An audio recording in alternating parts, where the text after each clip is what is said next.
dream just to be where you are, in a world I can see where you are, though you are meant to be.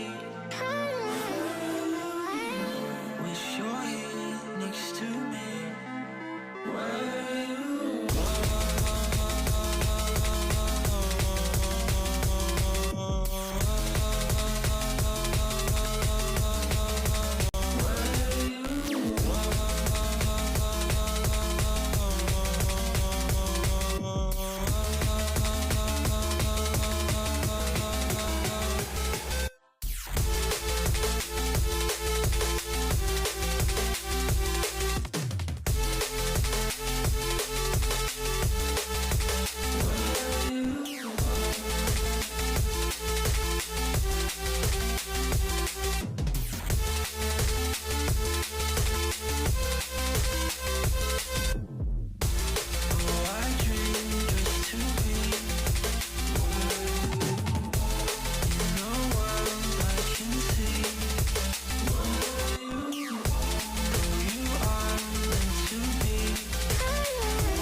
dream just to be where you are, in a world I can see where you are, though you are meant to be.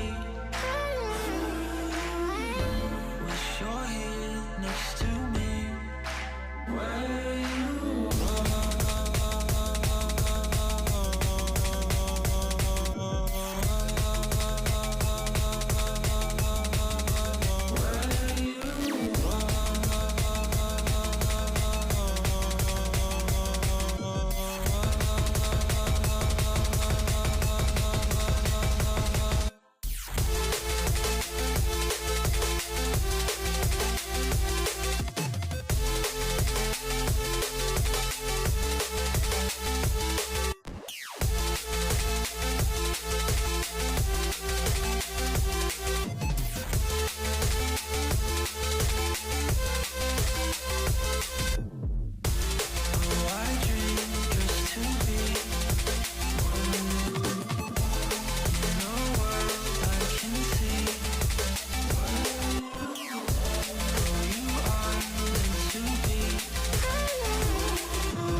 Welcome to this week's broadcast of the Esports Tower Rumble in Valorant, broadcasting from the Boise State Game Pants Esports Arena. Tonight, we kick off our Esports Tower Summer Invitational with a hand-picked group of 4 Valorant teams facing off in an extended tournament. The tournament will have a 6 round-robin group stage followed by a 4-team bracket. So let's kick it off with round 1. I'm your host, Jacob Jem Palmer, joined by Greg Old Soul Smith. It's great to have you with us, Old Soul.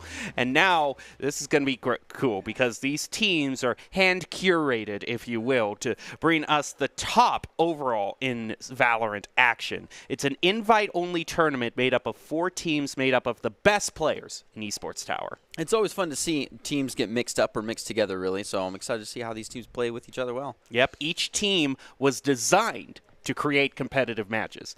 At least that's what I'm hearing through the horn from Esports Tower. So hopefully it lives up to us. I'm going to have a bone to pick if they're not extremely exciting matches that we can get to see here.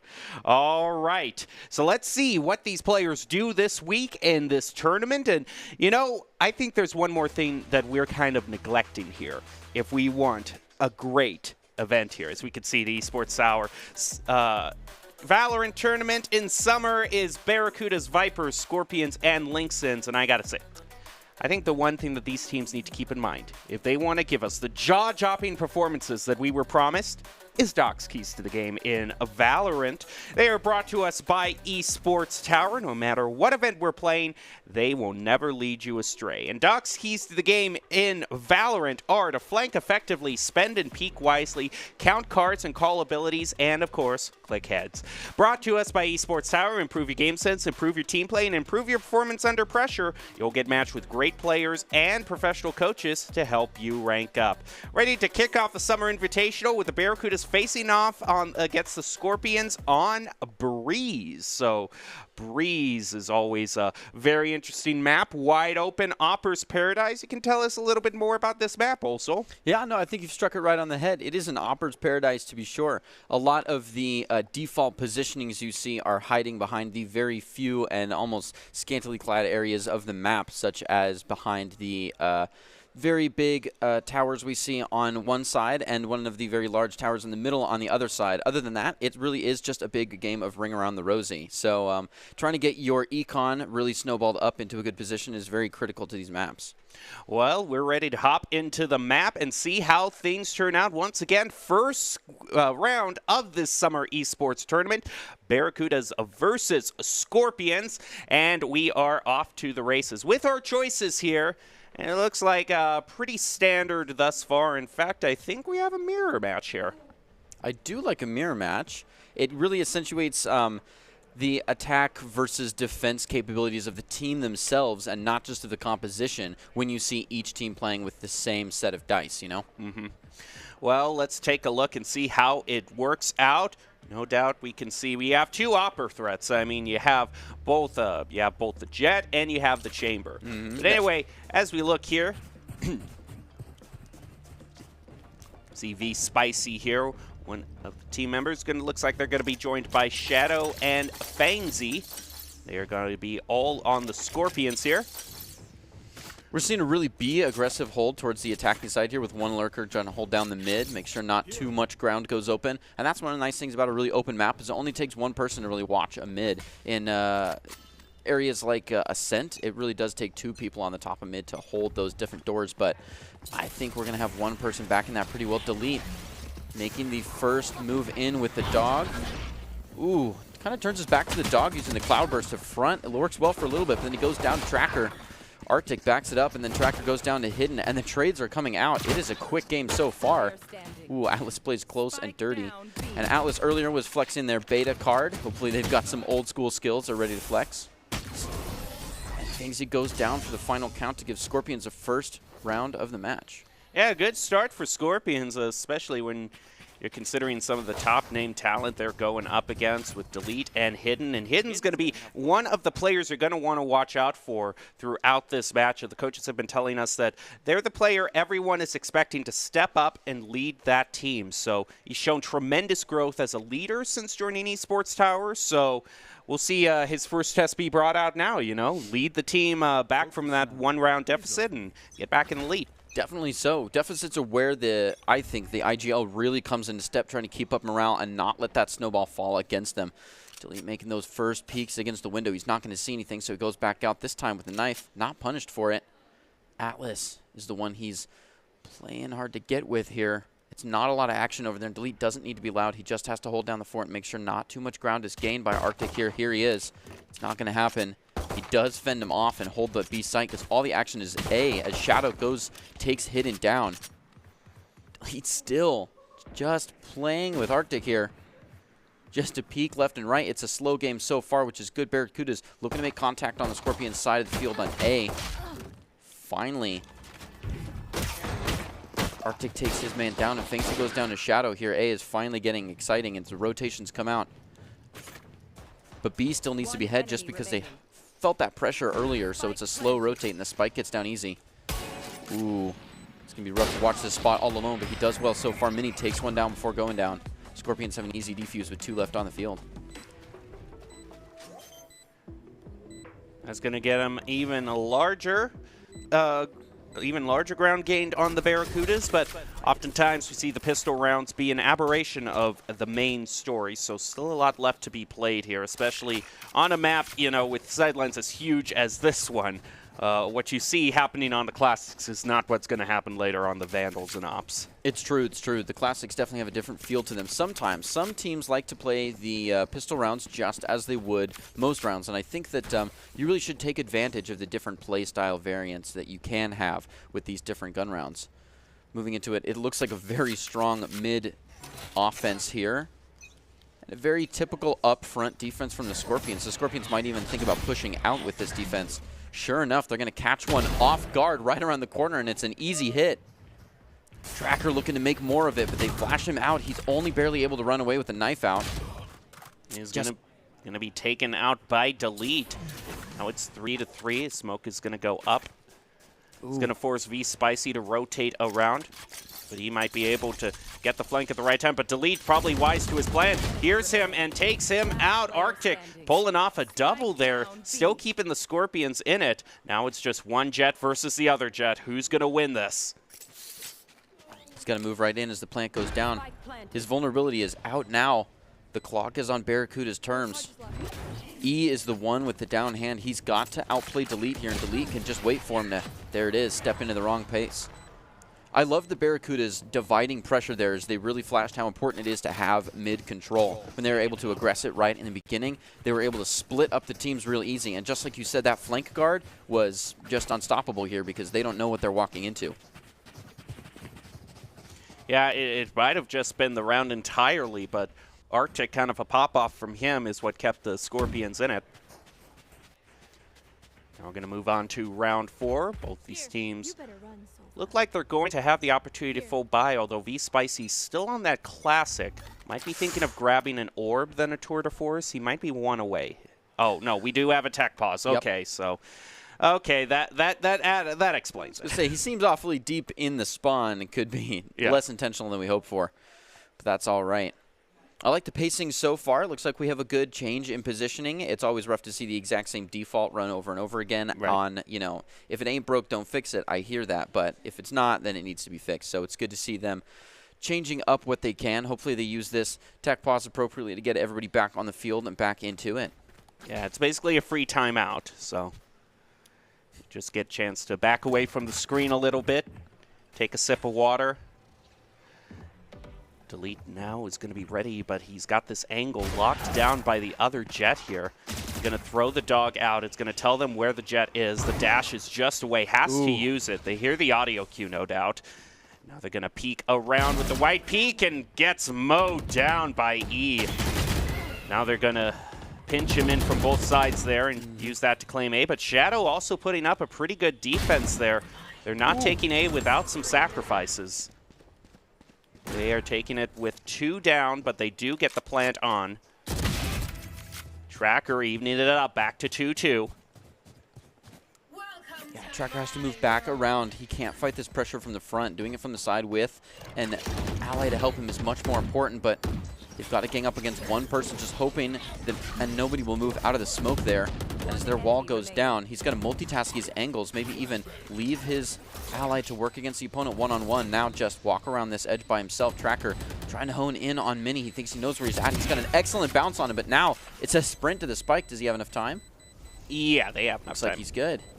I loved E waiting and having a great pre-aim for his opponent walking around the corner, but the Barracudas just have a good understanding of pressure and were able to move right in on the side and took a trade from the back excellently. So E did the best he could, but you almost have to be an aggressive defender to deal with this swarming from the outside. Yep.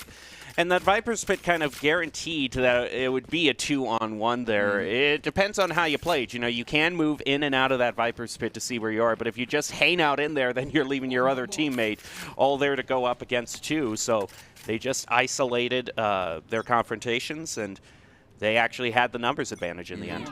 Yeah, counting numbers and isolating those confrontations and isolating angles is very important. Being able to manipulate the field for you. Tracker makes first contact and takes one shot off, but decides not to play up on it too much. It was a little ways out of his range. He's supposed to be watching this, making sure Fengsy doesn't run up on on B site too easily. Here is that dividing pressure the Barracudas love to use, and Tracker caught absolutely off the side. Fengsy caught him in a jump for the knife. V-Spicy playing up this defense. He's, doesn't quite have a good teleport in hand, and Hidden takes him down and keeps moving through now. The Scorpions are between the Barracudas line. Barracudas looking to regroup right on site, maybe drop the spike before he enters, but they're not quick enough. Atlas now putting it down. He's seen, but he's too far away. E takes one through the wall. Atlas is seen again. His flash is going to be absolutely ignored with a good 180. E with the dash ready, decides to push in, takes one, looking to double it up. He has the defense in back though, so he can play a nice bait and switch and then move in for an easy defuse. Nice job there. That was just textbook what you want to see from Jet, and as a reward for all of that hard work, not only is going to get the defuse, but now the knives are up as well. I gotta say, just also the cosmetics and audio cues are good. You know, when you get that chord progression, you start to get in the zone. It's always, definitely in the zone is a good thing to keep track of. You find what sound is most aesthetically pleasing to you and go with that. Moving on to the 5th round, we've not seen a lot of ultimates, especially from the Scorpion side, so I'd like to see one of those dropped pretty early on if possible. E's looking very aggressive in this stance here, and the Barracudas are looking very aggressive in mid, so we're going to see some contact on the other side of the field if Fengsy decides not to move up. But Fengsy's pacing is immaculate, and he chases E up the corridor as they move into mid. This is just more good understanding of pressure shown by the Barracudas. E, though, catches one off guard and takes Hidden with the knife out, rolls in for another collateral, but goes down pretty quickly. Getting in his 2 is important, though. Mini to stop the rampage and move into A site, looking for the plant now. Everybody's far away, and the Scorpions have already used up that early ult. I was hoping they would, but now they've got to abandon it in order to help kind of quell the pressure on A site.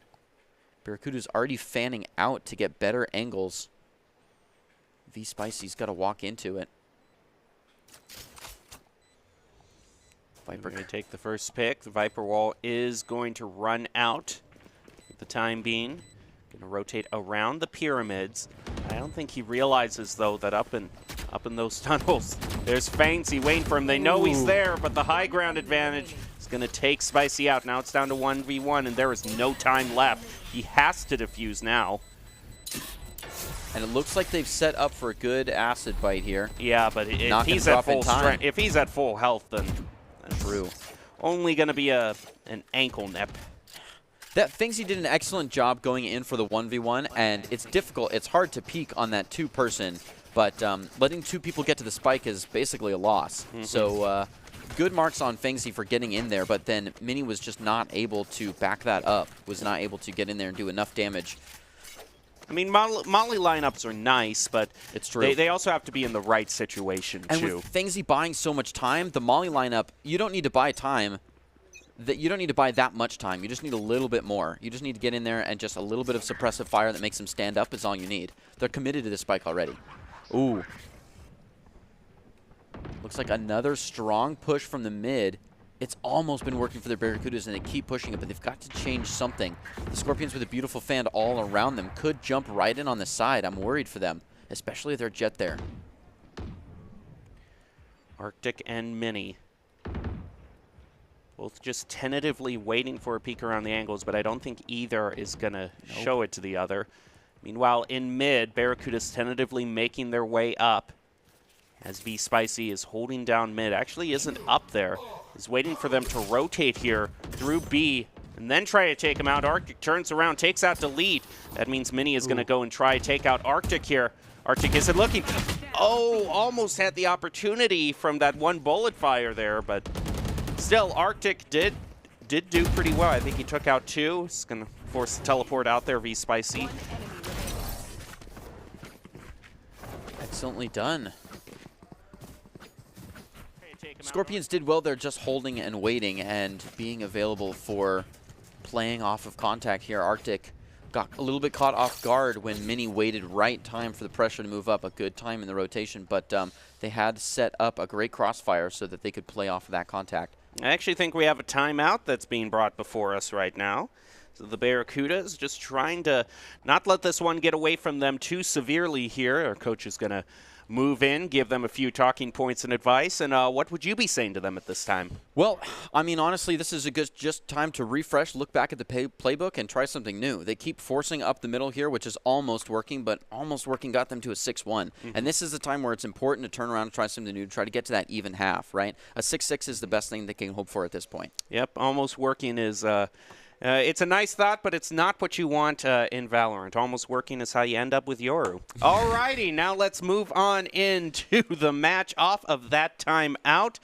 And we are going to see if the Scorpions can improve. It's a really good performance by the Scorpions, I got to say. With Barracudas, we've seen their kind of even more top-ranked talent is what I'm saying. We have some newer players in for the Scorpions.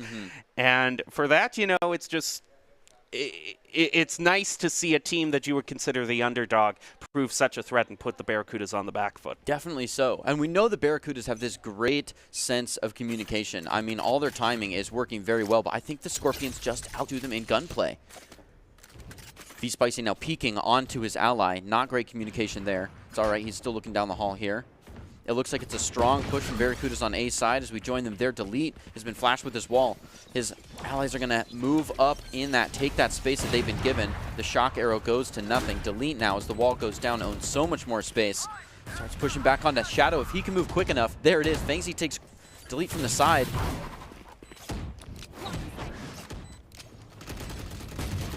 Just great control of the space here. Barracudas have a really, really good chance at locking in this round as long as they don't let Arctic do anything wild. So Delete's taking a really default position, just trying to keep Tracker at bay. The win con is not to kill him, it's to waste time, and he's doing an excellent job. Just assailing him with utility, not letting him show his face. And Tracker then just retreats. going to retreat to save. A good call. Delete, hungry for more. Maybe just to get out of the spike zone himself, decides to play in a little bit after and check the typical angles.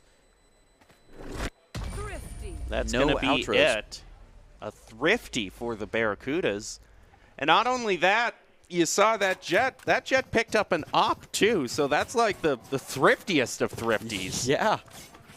Really is excellently done, Barracudas. I think they moved quick enough that the Scorpions did not have time to get in there, which they kept trying in mid, but they were swarmed too easily. Being able to flush right in on A gave them enough time, and here they are going to do it again.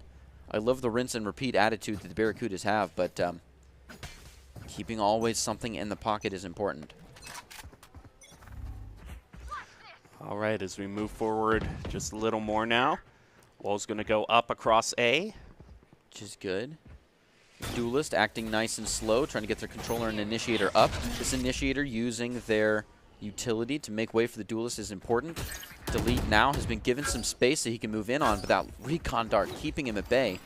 He's going to try to check these corners. Still, so much utility assailing. The Scorpions are dumping so much utility for only having 2 people here. I'm worried that they don't want a push in. They're trying to buy time and let someone get around.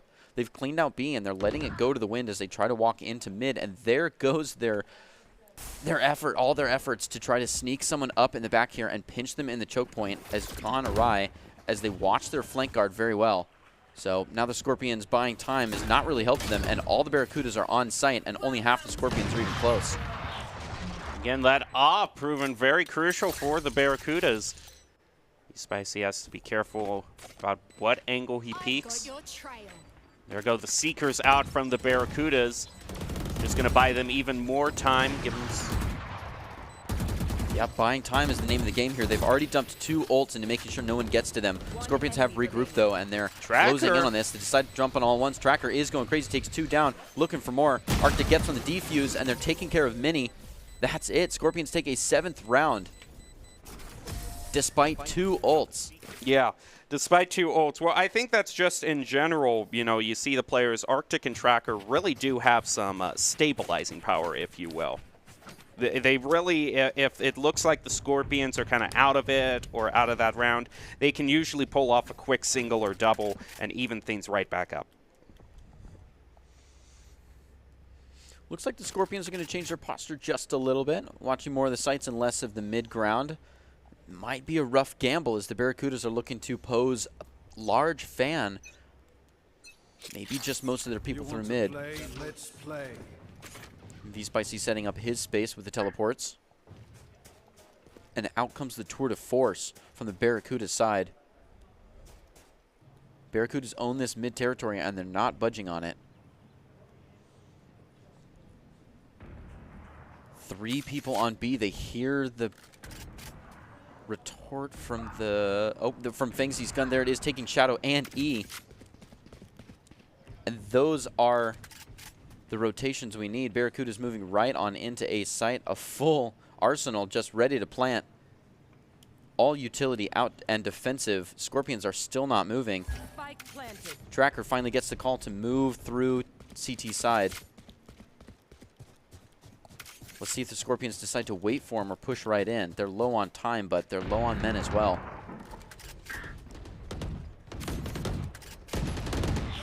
Tracker arriving at the scene, takes 1. Fengzi does take 1 before he can, though, so it's a 2v4 here. Tracker dumping his utility just to try to make space, just try to get up to the spike, but he doesn't check all his angles while doing it, and Delete takes him out. Arctic is able to fight back, but it's not enough, and the Scorpions go down, giving Barracudas the 3rd point. Now at least a 3 for the Barracudas. Nice attempt there. Looks like he got a few bits of damage against their jet, but just quite wasn't enough. And like you said, didn't check all their angles there. And that's going to be the first timeout brought by the Scorpions. Do we know if this is a tech pause or attack pause? Timeout. Excellent. The Scorpions taking a timeout is interesting because they're already so far ahead. Do you think that they're just looking to absolutely crush this and run all the way home with it? Yeah, I think they are. Well, you're given the timeouts, you should use them anyway here. Yeah, it is kind of interesting. Time for a timeout since I think about it, we're just 2 rounds from the half. So the best, I mean, there's still a difference between a 9-3 and a 7-5. That's very true. That's true. And if they want to use this, really dump all of their econ, all their utility, all their ults at the last second, being strategic in how they use it will make sure they actually get all of the efficiency that just out of might that. Want it to be a problem that the coach wanted to rectify very sooner rather than later. That's true. Hopping on that ahead of time is important. Let's see what the Scorpions pull out of the pocket now that they've had that timeout, and what the Barracudas can do to try to fight against it, getting themselves up to that 7-5 they're hoping for. Because that's just 1 point off from an even half, right? If you have a good if you have a good pistol round and bonus after that, you could be back up to even pretty quickly. This is not out for the Barracudas by no means. But speaking of out from the Barracudas, E takes Hidden, and Atlas and Delete come in after for it.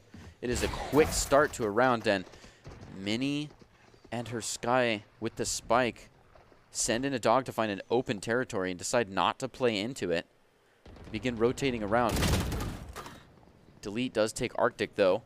Looks like they've got lots of space on B, and Delete gets aggressive with the defense, holding up at a bit of a side angle, hoping someone will play into it. Has to have the right angle here because Arctic, it looks like, took 135 away from him. That's true.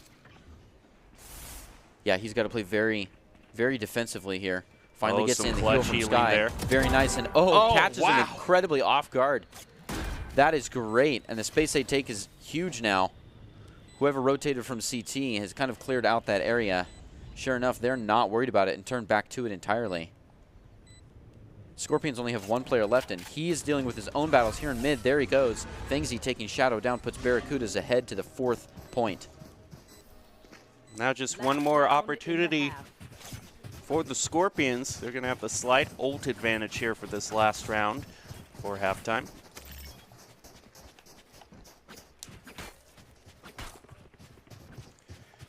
Last round before the half, there's 3 ults in the bank, and sure some close to charge. Delete with the op. Interesting. If you've got the knives, I probably would have sent the op to someone else, but that's all fine. Let's see how they decide to use it. Pushing right in, letting that initiator get a little bit of contact before they do so. Just watching a typical angle. Sending the dog out and using it as a great bait and switch distraction to take E with a single shot, switching the knives and moving right up in. The intensity is high. This wall they love to use. Oh, but Delete uses it as a fake wall, jumps right over it and adds extra pressure to that. Decides to play very aggressive, hoping to get some shots off. Is actually pinged and suppressed. He's got to move back into the ranks of his fellow Barracudas, who now do not have a wall to help them. They've got a good plant down, though. All they need to do is buy time. That wall goes back up. The knives are back out. But Tracker and V-Spicy are meticulously just taking him down one at a time. It's a 3v2. And that ult is still out, making it difficult to put any defensive utility up. But there he goes. Delete dealing close angle now. They've got the op up against him. It's a good thing Atlas comes around to help him, but he goes down. Now he's got to face off against Shadow, and the timing was almost off, but he takes him. It's a clutch, and Delete with a 3K goes down to his own spike. And now the whole round is basically reset depending on how the next pistol rounds go. That's very true. What an insane performance there. And I like the tentative switch in between the op and the classic depending on the situation. Can be easy when you just have your main gun to forget the second one exists. Yes, very intense. Good to know that, especially when you're dealing with guns like the op, pressing 2 is a lot faster than trying to press R. Barracudas and the Scorpions now switch sides. We're looking at a 7-5, and as we've mentioned earlier, the Barracudas can take a good pistol round and kind of start bonusing it up. Bonus both in guns and in credits. They may come out on top in the next 2 or 3 rounds. But the walls go down, and the Scorpions are pushing hard on B. 2 tight defenders looking them in the eyes. They've already got some smokes out. And the dog down, pushing for a little bit of a rotation, though. They're not entirely committed, and they can't be. Delete puts up a good cloud burst and decides to back off from it. A wall divides mid, making it a little bit harder for the Scorpions to push on through. But they're not worried. They're sending one flank around. Only tentatively, though. He's not sure where he's going. It looks like they're still considering a mid push, trying to feel out what the Barracudas are giving them. The Barracudas are only barely rotating back and forth between A and B, though they don't know how to feel about this either. It's a very reaching out, touching the gloves, kind of testing the distance of the other team here as they've switched sides. Not a lot of movement from either side. That wall's going to go down pretty soon, though, and Barracudas will have a good vision into the site. Waiting for the wall to go down. Scorpions taking the same route that sort of plagued the Barracudas so much, trying to make mid successful. Now they're going to rotate out through towards A. Hidden already taking one of them out with the frenzy. They're going to move in to get the spike, though. 30 seconds left. Ooh, Delete hoping for something interesting. Just can't quite place his shot, and only at the last chance does he get a hit, but he goes down. Fengsy done well to take Shadow, and Tracker replying onto Fengsy. Arctic follows it up on a Hidden. Now there's a 2v2, and the spike is already down, and they're strewn across the map. The rotations were not quick enough. Scorpions are already backing up and looking for a bonus maybe looking to take some people out as Atlas and Mini move right in, though. They're not going to find anyone out in mid or on tunnels. A little bit of last chance utility coming out as the defuse is down, but the spike diffuser is killed. Mini now on the hunt for the last player, but even if he takes Arctic down, he can't win. Arctic's win con is to retreat entirely, and he plays it well. He shouldn't be taking this. Risky situation there. Yeah, Arctic. he could have. He had the opportunity there to So maybe just go up into tube or just any sort of escape route there if they'd been paying attention to how fast that spike was beeping. Yeah, and if you consider that, if he's already sure that he's going to take the round, now we're in outro territory, really, extended outro territory, where is it worth the 300 credits? Is it worth losing again, your you gun? know, it's not like it's going to be in a few rounds from now where, you know, you're thinking, oh, they'll drop a Vandal. You know, that's another 20. That's it's true. 300 credits. It's 300 credits. That's all you're looking at is whatever credits your bonus from taking a kill. Arctic now moving in, aggressive. These controllers leading the pack with the spike from the most vulnerable angle stresses me out just a little bit, but I do like that they decide to wait, hold off just a little bit for their initiator to fight from the side. And wow, what a bait and switch.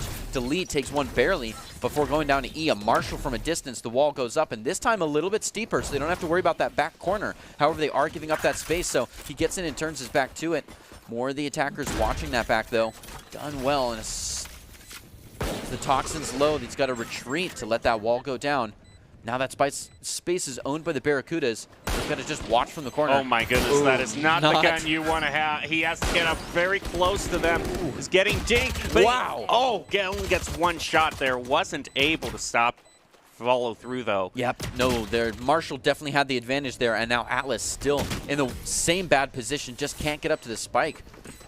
Excellently played by the Scorpions there. Where do you think he was trying to use that shorty? Because if there's any stage that's not going to be too friendly to a shorty, it's going to be Breeze. That's true. So he must have been thinking of some sort of very specific engagement. And I'm sure that as a defender, you're on a place. Maybe he was, close in the corner on B site and was really hoping for that shorty to do something cheeky and wasn't considering about later into the round. And I think for that reason, late into either half, you can use a shorty really effectively by having it as a backup weapon or beginning with it and then switching to your alternate. But going into the second round on a half with only a shorty in hand means you're confident in the position you're going to be holding for that round, and he just wasn't. A little bit of vision denial would have gone a long way with that one, but instead it was just Marshall against. Ooh, now Mini taking one real quick, going down to Arctic with a few hits, a lot of contact there. All the Barracudas are really just trying to rotate in all at once from different angles. It's not good isolation for them. The Scorpions doing well here, getting a plant in the smoke already. They're looking good, all banded together, and V-Spicy's already posted up with his teleports. Yeah, Headhunter out. Pretty aggressive by the Barracudas, actually. We consider that they've lost the last two rounds. This is the third round of the next half, and they've already gone in for a full buy, so this is like an all-in thing. They're going to have no credits if they lose this and just barely win it there. Yeah, barely indeed. V-Spicy. The Headhunter finds her mark only once, and going up against with the Marshall, fires off only one shot before falling as the fourth man to V-Spicy. V-Spicy almost taking an ace that round. Yeah, it would most definitely had to have been a save round had this not gone. He just swapped over at the wrong moment there. I think if he had the Classic or his Headhunter, he would have been able to take him out. Would have been able to play against Hidden. And it was Hidden that almost had an ace, sorry. Now we're to 9-6. 3 rounds separating. Scorpions spreading out pretty evenly here. Yeah, Scorpions are looking to change the posture a little bit, and this alludes to maybe a little bit slower handle. Looking to try to get up on Hidden a little bit earlier. They're kind of finished trying to pace out that A, but they have given it away. Things he knows that he's able to move up because that Viper Wall never came out. Defensive Viper Wall now dividing mid goes down. Trades for 3 before he's eliminated by Shadow. Impressive. Yeah, those are the only hits onto the Scorpions team. Not a worthy trade there. Now V-Spicy's going to try to rotate in, try to put some pressure on Hidden, but Hidden throws out. Is Util. It's not quite there, but also backed up by Viper. Looks like the Scorpions are moving in on the other side. He just doesn't respect that pressure from the front. Hidden is still worried about mid, and there's no one there. He is dumping his utility. Pearls before Swine. The last two players of the Scorpions have moved up on B, made a little bit of attempt. Didn't really like how it felt, decided to back off, and are re-hitting it here in a second. Just trying to give it enough time to time this rotation out. And it looks like it's worked. Hidden from the Barracuda side is deep into the CT side. The timing has run out. There's only 20 seconds left on the clock, and they decide to push. Hidden is back watching that side. They've got to play a dangerous 50-50 here. Ooh, they don't check it quite well enough. One runs into the other. Mini, excellently played. I don't know if it was because I think they had it in their mind to check that corner, so I don't know if maybe his teammate just miscorrectly said corner's clear or something like that. It looks like it was almost a check. It looks like they cleared some of it and then tripped over each other, and Mini was just too quick with the utility and got them all cornered into themselves. Look, they checked this way. Yes. It's a double take. He tries to run. Excellently played by Mini there, holding the ground well. You gotta check the whole corner. Just at the last minute, I thought they had a chance there, but unfortunately for the Scorpions, Barracudas proven to be pretty steadfast when they're on defense. Scorpions have the chance to play something a little bit dangerous here. They're playing strong together and fast right through the tube here, never looking back. I like that, especially with such a gap in the back of the Barracudas defense, considering how up front the Barracudas have been defending. This gives a chance for a full team flank very well. Looks like the Barracudas can taste it, though, and they start to move back. Let's hope V-Spicy's watching this angle. The flash comes out, but it's too slow. Wow, Delete takes both of them. Too slow for one, but for everyone else, it hit him. And then Delete just goes in there, takes out 3. Mini with the 4th. And Delete looking to close it up. No, Mini takes the last one as well, and the Barracudas with a clean no to the Scorpions' attempt at a push down tube. Yeah, I think we're kind of seeing that the Barracudas really I can see their 3 were blinded out of the 4. So I think we can see the side that they might have been favoring is the defense side. And if that's the case, if all along they were saying, okay, we're going to be really good at defense, then the question is how big of a lead can the Scorpions run up when they're in the favored position defense? And they only got a 7-5. So I would say going forward, even though Scorpions are still ahead by 1, I would give the advantage to the Barracudas. Yeah, but the Scorpions, you have to consider, though, morale as well as momentum as well as credits. Obviously, a lot of this switches at the half, but the Scorpions are still on top, and that changes a little bit about the game. I mean, they're on top in one regard, yes, but, well, and maybe in another right now. It's Evie with the knife taking out Atlas. Another Mo with the Phantom. It's going to put the Barracudas on the back foot now, and keeping it at 10-8 would be huge for the Scorpions right now. Arctic is just waiting there. He's going to move around, see if there's any kind of off angles, any type of pinch. Right now they're going to keep Mini out of it. That's a huge pick. Brings out the knives. Franzy making a move here. Throws them all out, but it's onto Hidden, who has full health and just eats them all up. Franzy still hanging in there with 3. He doesn't have the health to defuse, so it's all going to be up to Hidden. Makes him stand up and just barely winning that. I think where the Barracudas fell there actually was, I want to discuss the idea of a dry peak and its implications on peaking in general. Your only other option to a dry peak is using some utility or someone somewhere else to peak, which if you're a duelist, you don't have a lot of great entry utility. Maybe you're going to try to enter with a Cloud Burst, or you're going to dry peak, but you got the get out of jail free card that Jet does. But the Jet that last turn didn't use either of those and ended up peeking onto 3 people the same way they have before, the same way our shotgun did earlier. And this angle right here that they've just walled off every turn has been dangerous for the Barracudas. So this is a great start for their engagement here. Gonna suppress everybody there and take out Atlas. Yeah, much harder angle to hold if you don't have a Hawk that can peek out and do the work for you. Tracker got a little bit too confident moving right up through the middle and multitasking those angles. Hidden decides to flash right in and takes an easy one, and that's the most important one to take in a pit, is able to respond to the walls of the pit dropping quickly and goes right into the defuse, but there's too many people on the field. He can't go straight in for the defuse. Try to clear out the space a little bit more and instead gets to just watch the spike go down. He's got one person watching E, making sure he can't get up on that space. The win con is to keep him at bay, and Delete does well, taking him all the way down, and the Barracudas take an easy defuse for Mini. Gets to pick up the op, put a big crimp in the Scorpions' momentum. Indeed, yeah.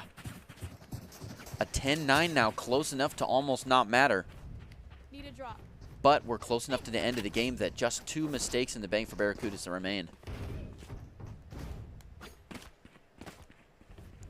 Yeah, they don't want it to go to 12 and put them on the back foot for the rest of the fight. In terms of ults that we have saved up, we've got the Seekers and we also got knives available. Hunter's Fury and Tour de Force actually is already going to be used by Scorpion, so that's going to be in play. Throw out the dart. They're just going to get rid of it before it gets a ping. Scorpions with a very rinse and repeat attitude on this map. I'm surprised the Barracudas haven't taken extreme advantage of that. In fact, we already see several people on the B side maybe trying to respond to that Tour de Force coming out, but it's not going to happen. It's a huge bait to Delete with an aggressive peek. Wow. Only finds one before going down. Don't dry peek that angle. A couple of trades are made, and now it's a 3v3, and the 3 of the Barracudas are strewn across the map. They're trying to make it back, but the Scorpions already have a free plant and lots of utility to back it up. In fact, they're able to hold aggressive on this and may even take that Tour de Force out easy. Hopefully yeah, and Spicy isn't necessarily... Okay, now he's paying attention to Cave there. I was worrying for just a bit there. It seemed no one was watching Hidden, though, going for this flank. He is going to be able to suppress. Can Spicy get him? No.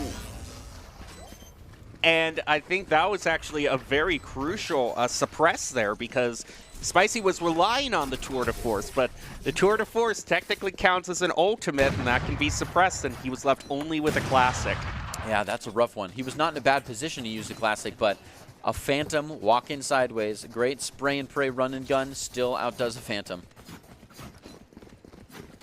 Let's see this one more time. A beautiful suppression. Yeah, absolutely puts away the Tour de Force. A great flash, and even with a good 180 from V Spicy, it's just not quite enough, and he's caught off guard. There's a lot of pressure coming around from the sides, though, as well. V Spicy wasn't in a great position there, but it's all right. Speaking of great positions, we're at a 10-10 with several ults in the field. Looks like Scorpions are looking to change the pace a little bit as they move up B with no flanking. They're going to send one long, maybe feel out a little bit. Always good to have the initiative to make first contact.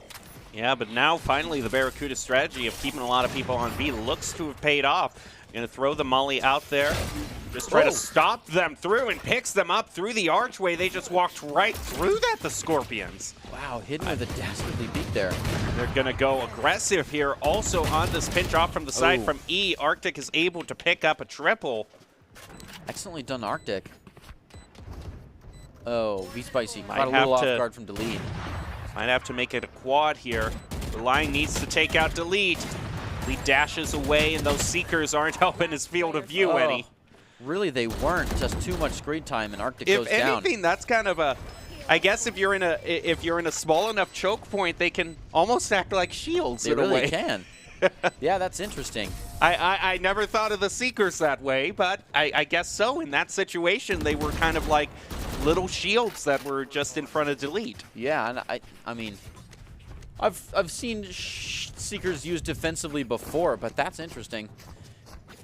And goodness, just the gall of Hidden here, I believe, to dry peek on that wall and take one out and move right back away. Arctic, though, excellently plays up their 3. Now Barracuda's just 2 away from their victory. Despite a lot of fighting from the Scorpions, they just really haven't found the magic during attack. Only winning a few rounds here and there. Ooh.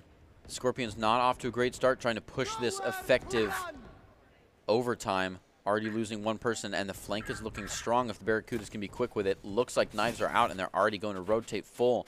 Scorpions, though, are able to get the plant down now in a post-plant scenario. Having 3 people coming from different directions is sometimes helpful and sometimes not. Look at them all ganged up in one corner. Talk about crossfire. Let's see if Delete can break this absolute wall of Scorpions here. A good time to initiate the dash. He starts to see that bun and doesn't reply. Both of them had great single-shot kills, but E was quicker with it. Now it's to Fingsy and Atlas. They're each going to take one down. Their presence is known. Ooh, going for the wall bang. Gets a lot of shot off, but it's not quite enough. He has to play aggressive to get to the spike. He takes one, sees the other, but it's not enough, and Shadow takes down Fingsy to give it an 11-11, the effective overtime. Oh, Scorpions Not wanting to be counted out here. What a rally there from Fancy and Atlas. They were facing a 2-4. And then a 1-2 here against Fancy. Since you said, Old Soul, that it's an effective overtime, we actually are going to see a timeout be brought out from the Scorpions here. That is good. I know it's been a game late at night where I'm just tired of loss, win, just rolling on into the deeps of the overtime. It's good to just get it out before the announcer ever says overtime. So we are at an 11-11, and I call it an effective overtime because you still got to win by 2 to bring it home. So if they take 1 and get to 12 and then lose 1, they're into the same kind of deuce situation that they've been looking at. Yeah, I mean, at least you're not getting rolled, but at the same time, there's also a frustration to a win-loss, win-loss, win-loss, and it's like you're making it feels like you're making a lot of progress and no progress at the same time. But Valorant is an in for a penny, in for a pound game, so they will have to put it all out now to prevent themselves from withdrawing later on. Scorpions now looking as they did earlier in the game, but very nice and slow. In fact, this may even be a tech pause of some sort. Ours in the chat letting us know. Biphase walls about to go down, hopefully. The Scorpions poised up for 1, looking into B. Not going to make too much pressure. Wow, actually, they are dumping economy here, trying to get some kind of pull over from the Barracudas. It's not going to happen. Fangzy is able to pull 1E from the list. Scorpions now have to respond to that. Decides to play out of A, maybe more towards mid or even B. The response the Hidden was finding earlier, conducive to a push maybe closer to B. Tracker moving right in. Ooh, sees one jump peek but can't follow it up quick enough. Decides to play further in. It's a good thing Atlas wasn't peeking. It's a good bait and switch. Finds one, decides to play up and finds another. Tracker going aggressive here. Knows where the last one is. Oh, just can't quite find it, but the Arctic still gets a plant in. And the ult is out. A great time to use it. Hidden just spray and pray. Hoping for some kind of contact there. But he's not even a distraction. He's just... It's way too much. That is a great blind, though, onto V Spicy. Still finds himself not taking out the crucial Viper. That was Arctic. Fancy's going to do that. Yeah, now the Barracudas put themselves in match point. The pop flash is just one of the strongest pieces of Hidden's arsenal there. Now, Barracudas, can they finish out this game and move along in the bracket, or will Scorpions pull it to an official overtime? Certainly would be a kind of a fitting start for a tournament that brings all the top teams together for it to go 12-12 overtime. It would indeed. Yeah. Do you think we got the exciting match that you were hoping for? Yeah, I think it is. And I think one thing that's really helped the Scorpions is kind of how much their team has played together. Arctic, E, Tracker, and Spicy have played a lot together in past Esports Tower Rumbles. Familiar with each other's play style, so that's always something to be spoken of for an advantage there. And a bit of some sniping trades back and forth between the two teams make it 0-0. They're going to have to play well together now. Arctic gets the plant.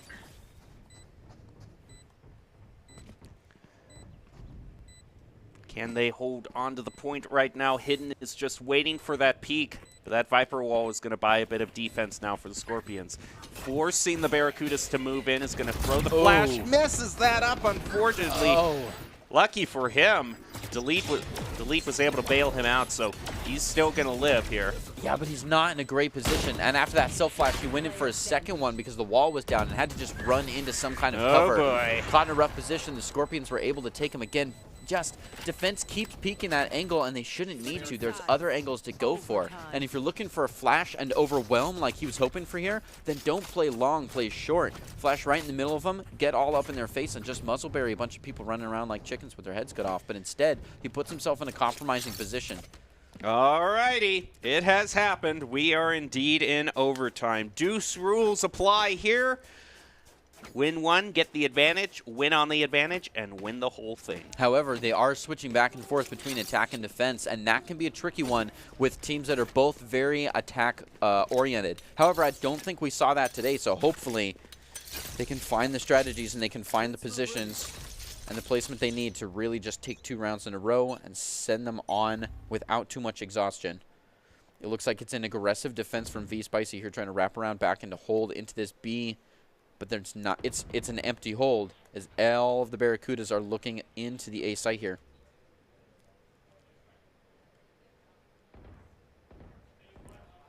Barracudas with the same wall, push right in.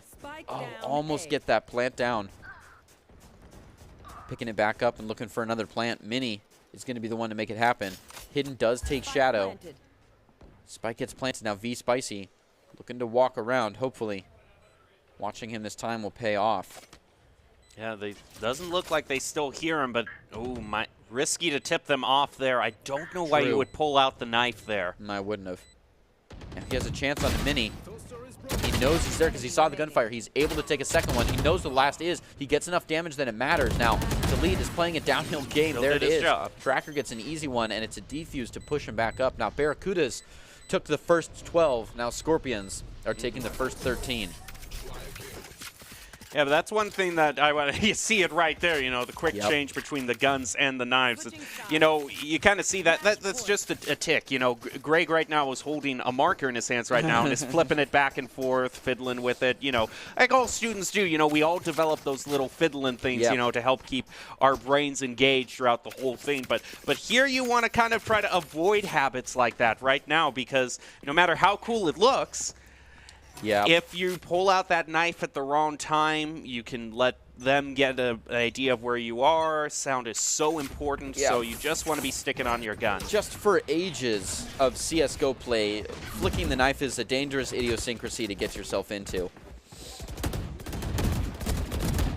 Ooh, Shadow does take one from a distance there. Tracker looking to do the same, but goes down quick to Delete, and Hidden to follow it up. E is able to return, but Mini and Delete are looking to get on the field and fight that back. The rotation is finished. Barracuda's a little bit quick on those rotations early on. Maybe could slow their front ranks down. They're already in a post-plant situation. No reason to try to foot in all at once. Delete takes E, but tries to take one more, but no. Head back to a tie here. Yep, he just can't teleport further into the map. That's a little scary there. So they tried to take him once, and he was able to TP away, but chasing down the TP is just almost as good as chasing down the run it back.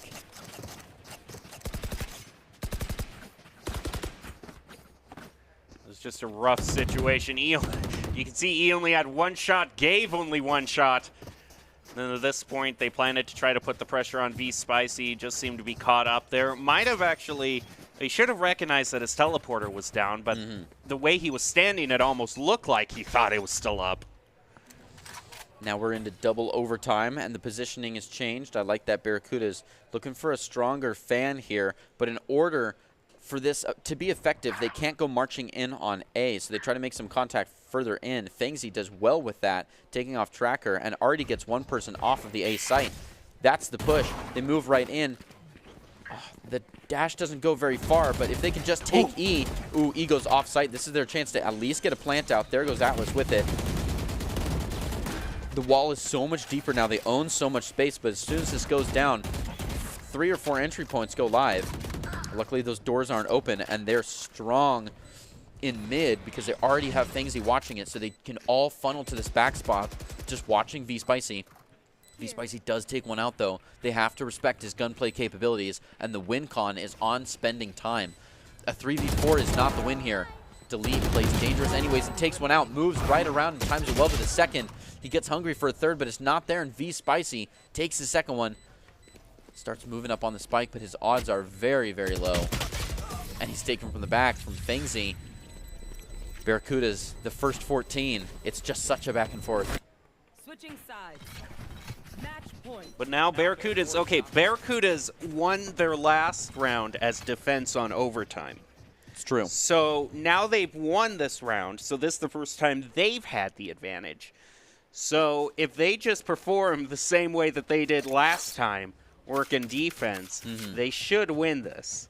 But yeah, Barracudas took the first 12 and the 14, but Scorpions took the first 13. So you're right. If they can just run it back, do it all the same, it looks like it's a strong B push. And wow, Barracudas are comfortable pushing in on this B as well. Is there something we missed in chat? Look at this 4-on-5 so fast. E takes delete, and it is a close game. Tracker's got to retreat, and Hidden almost had a chance to make so much contact there, but he throws it away. E and Tracker have met back up, and the whole team's moving across mid into the A side, which is entirely empty. Hopefully the Barracudas can get there in time. But they're not making note of the silence. Scorpion sneaking right across, so tragically low health. Making it onto A side, and the rotation starts to come out. Barracudas now have got a little bit of space there. Fengsy flashes it, is able to take 2 out before going down to E with 2 assists on the board. A lot of damage been spent. Tracker makes contact with Mini. They're both kind of kept at bay here, not able to help out their teammates. Really not 3-3 because Tracker and E are so low on health and don't have any healing. So now it's 2-on-1 and only barely. Yeah, just barely counting as a 1. Yeah, his play here is to back way up, but Hidden already makes that knife out. He knows he's off the site. You could pull out the dog here, hit him with it, and it would Oh, work. yeah. In fact, go for that. Win through the dog. I like that play. I like that. I like that statement. He's at least using a little bit of utility here. It's not entirely dry peak, but now he knows it's a 1v1. He can't go in for that defuse until he takes care of Shadow. That's going to be it. And that's it for the Barracudas. Excellently played. Now, also got to hand it to two teams. Overtime. Nice job keeping it interesting going into overtime, but not overkill on the overtime. You know, a few rounds in overtime it's like a little bit of spice on top of your dinner. You know what I mean? It's nice and spicy for the first few bites, but if you keep shoveling it in your mouth, you're going to destroy your taste buds. All right, Barracudas win that one and are going to start off this Summer Rumble very nicely. Nice job to them and this team. And you know, Greg, going at it alone can only get you so far. Ultimately, if you want to increase your chances of success, you have to level up your teaming skills. You can see how talented Esports Tower players are because Esports Tower takes the time to create teams of well-matched teammates. Shout out to Coach Halter, and for those of you who are watching who haven't checked out Esports Tower clubs, you should. It's a fast track to rank up. So now we've seen 2 of the teams that are going to be in this tournament compete, Barracudas and Scorpions. But like I said, 4 teams are competing in this special invitation-only event. The other teams, Vipers and Lynx, have yet to be seen, and we'll take our first look at them right after this break.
Visit NationalGuard.com to begin your guard adventure. Here are a couple lessons I've learned over the years. Friendships come in all shapes and sizes. And always buckle up. Seatbelts save lives. That's a rule we can all live by.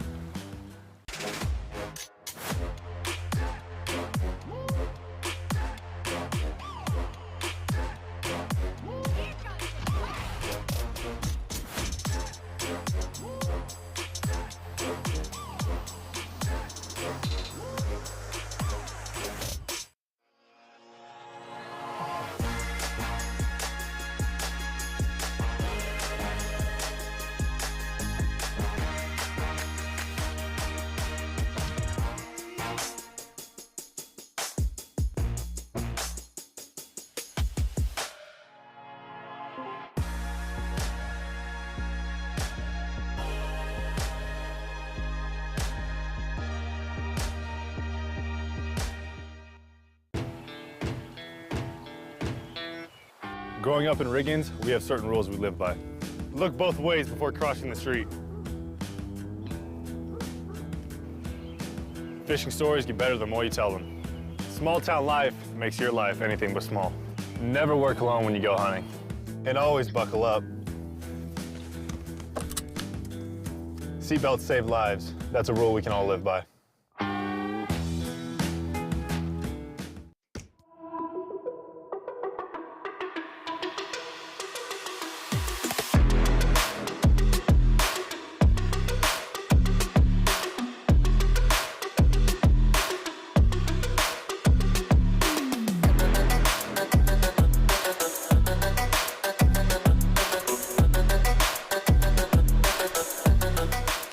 Welcome back to this week's broadcast of Esports Tower Rumble in Valorant, broadcasting from the Boise State Game Pants Esports Arena, where we are showcasing an Esports Tower Summer Invitational Week 1. We started off with a crazy finish between the Barracudas and the Scorpions. So how will the Lynx and Vipers play in their first game of the summer series? We're going to find out. Both us, your host, Jacob Jem Palmer, joined by Greg Olsol Smith, calling all of the action for you today on desk. And we have no doubt got a great match going up between the Vipers and the Lynxes. But before we get to that, we want to take a moment to congratulate all the Esports Tower Club members who have graduated from the clubs and been offered scholarships across the country. Over the last 3 months, Esports Tower Club members have earned over $1.6 million in scholarship awards. These students have not only worked hard on their in-game play, but worked hard academically and have earned these scholarship opportunities. We could not be more excited and proud to see all the opportunities these players are getting. And overall, if you want to try to get those scholarships, you not only have to do well academically, but play well. And what better tips for that than Doc's keys to the game in Valorant to flank effectively, spend and peek wisely, count cards, call abilities, and of course, click heads. Doc's Keys to the Game brought to you us by esportstower.com. Improve your game sense, improve your team play, and improve your performance under pressure. You'll get matched with great players and professional coaches to help you rank up. Well, who will come out on top between the Lynx and the Vipers? These are the other two teams that we mentioned at the beginning. So this first day of the Summer Rumble will just kind of give us kind of just an overview of what each general team brings to the table. And already in what we saw with Barracudas versus Scorpions, those two teams prove that they have what it takes to go up against each other. What do you think of this match? I'm looking forward to it. And we know that what decided these teams were the same metric that decided the last two teams, so I'm hoping that we see a nice, tight game just like we did last turn. Hopefully we can. We're going to see it, and they can't complain that the situation was too different. Like, oh, they picked the worst map to showcase us on, because we're just going to the same map, Breeze. So it's everyone on the same play field, has the same circumstances. We're going to see how they do here. Vipers versus Lynx. Let's get into it, see what the picks are. If there is any difference between them in what they choose, what they're comfortable with playing. All right, we can see things going in here. And, wow, ooh, bringing out the neon. I do like bringing out the neon. That's the first big change we're going to see. We're also going to see that they've decided to name their players Milkies and Milk. So we're going to have to watch out for that one. Having a mirror match is interesting because we can see, just last turn, how these different teams decide to play and just carry themselves regardless of what the composition is like. But now, a new two teams on the same map, we get to see how that composition changes a play style. So I think this is a good, expose for Breeze. We're ready to move in here. Very crucial also is what we see on the Vipers. I mean, we see with the Vipers, we see, I believe that it is Prestige that is on the Vipers, which is one of those team members that is often getting player of the game, one of the top 5 players of the game. So Vipers definitely, yeah, Prestige, and Kinetic is the other one I was thinking of. Like, these two, if they're on the same team, be very afraid. In fact, I've heard rumor that Prestige is considering a future with Boise State's Valorant team. Ah, so already has sights onwards and upwards. Speaking of sights onwards and upwards, looks like we're seeing Lynx move strongly into mid here, considering a little bit of A position.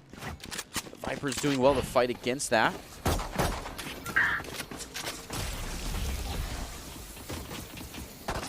Ellie holding down mid there with her crew as the Spike Vipers down rotate A. well around and take that spike down. Kinetic does take down Zushi, but is replied onto. Ooh, Milky's with lots of information, but not quite the gun to take care of it. Redskin gonna back up his team, moving into the back side of that. Jaguar sends off a good dart. One enemy Gets remaining. off a nice amount of information.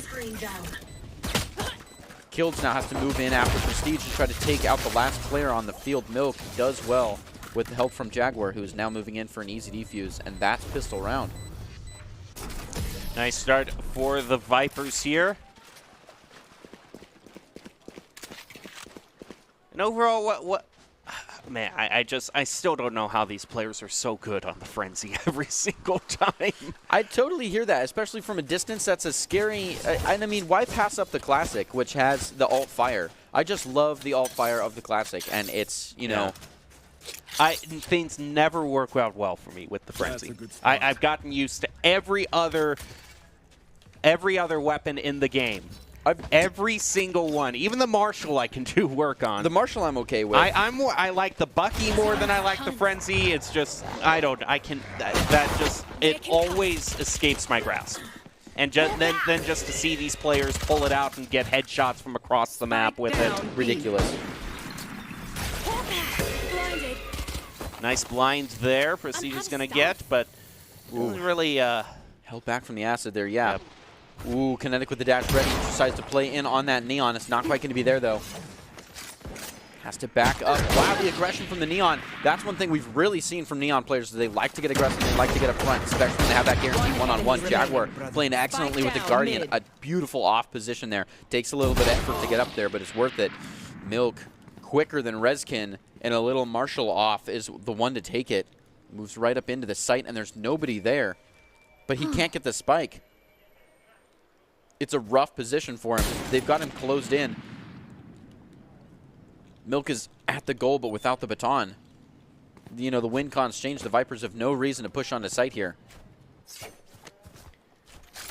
Yeah, the Vipers starting this up would go to 2-0, give them a good chance for a bonus here. And this is tough. I mean, he doesn't have the time. He doesn't have the time to even grab the spike, let alone plant it. No, at this point, he's just looking to keep himself alive. Looks like he's barely going to do that. Going to pick up a gun or two. Leave him with the Marshall and the Ghost. But this, you don't want to be taking that rose. You go. That's a rough one to go down after so much just wasting time trying to stay alive. Yeah, rough for the Lynx. It's all right, they're moving in. That 2-0, you've got a bonus situation here. The Lynx now have their full buy even after those 2 deaths. This is their chance to try to, not quite anti-eco, but still flip the script a little bit. All right, as we head into round 3, this is going to be very telling. Once the Lynx have the guns they want, will they be able to go up against the Vipers? Or will it just be a continued roll? Lynx taking a dangerous call with this spike in pocket, you know, not picking up. I understand the advantage is that you can go down. Oh, wow, Milky's being very aggressive, using that hallway excellently. Has a chance to go behind and kind of mini flank on several people, but the dog comes out. Position's known, and all of a sudden that speed goes a little bit out of use. Viper's doing well to rotate. They're holding the site. They don't have much space, but it's difficult for the Lynx to plant here. Milk takes Jaguar down and then moves on to Kinetic. Doing excellent there, and from a distance, just proving that you don't need space to provide pressure. He's ready to take one more. Killed's taking down Milky's, and Prestige finally getting rid of Milk. Opening up that site a little bit. The Vipers owning it well, but there's still one here. Zushi holding on, and the spike is on the wrong side of the map. Now they've got to rotate, and now they have someone at their back. So they have to leave a flank guard here, number 5. Well, the Vipers keep rotating around to try to take care of what is happening on a site. And there's a wall here, so as soon as they make any noise, vision now goes up and the game slows down even further.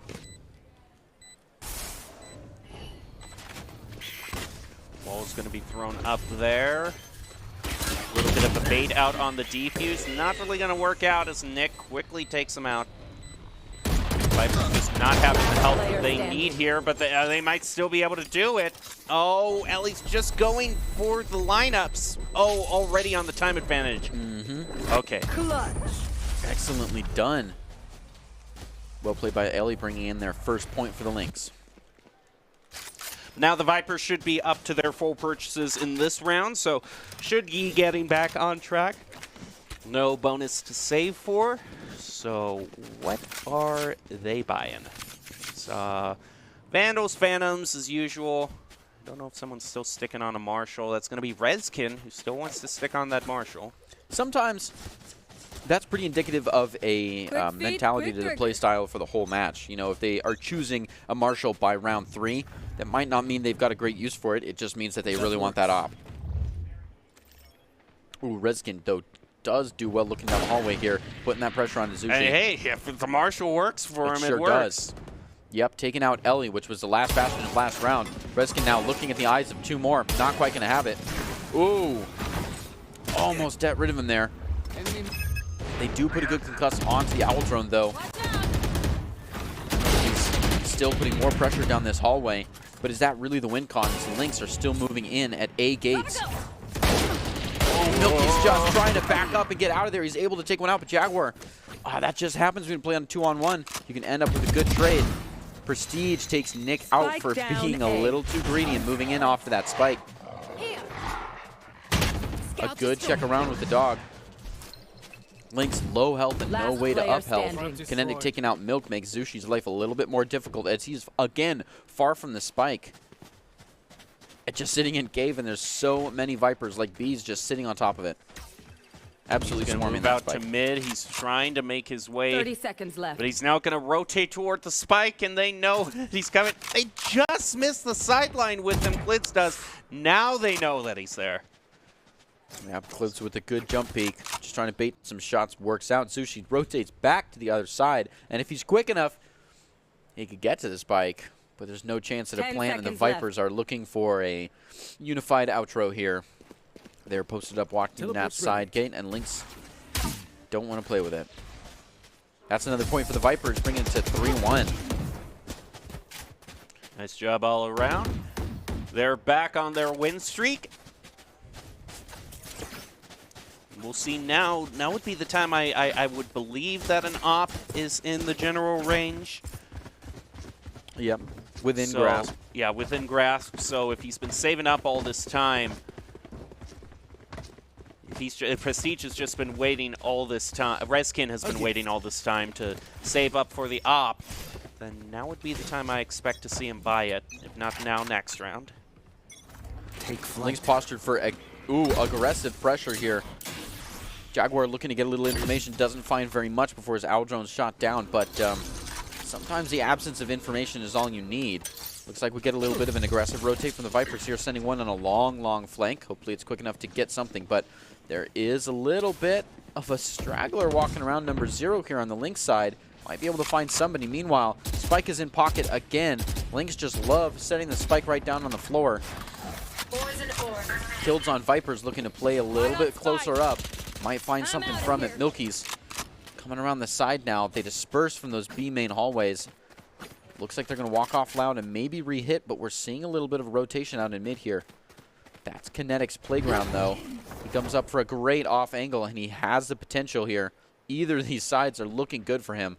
You can't hit Kinetic till he looks at you, till he sees you first, so Zushi doesn't have a great way onto him.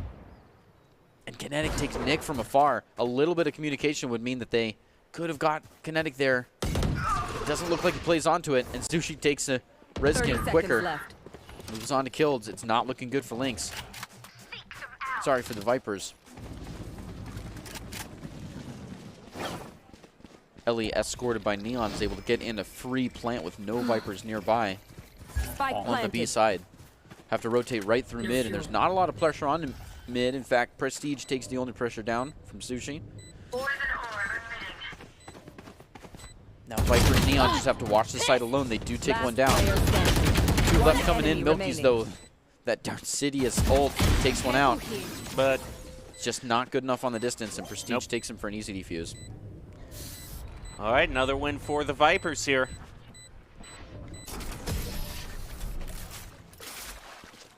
job thus far. Not going to be asking for anyone's financial support, the Vipers are, because they have so many credits.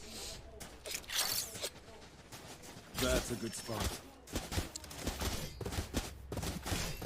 Looking at a long 4-1, these rounds have been taking a lot longer than our last match. The Vipers and the Lynx, though they may start off aggressive, like to back off and really milk out those last 1 or 2 kills. Rezkin actually wasn't saving up for an op. Just goes with the Vandal now. Ooh, Kinetic makes a lot of eye contact, and although that that dash was ready, doesn't use it, and instead uses it for a quick rotate, trying to get around to a better angle. All of the Lynx absolutely own mid right now, making it easy to catch one off guard with the Hunter's Fury. I mean, yeah, if you see them all bunched up there, then Hunter's Fury is probably going to be able to take out 1 or 2.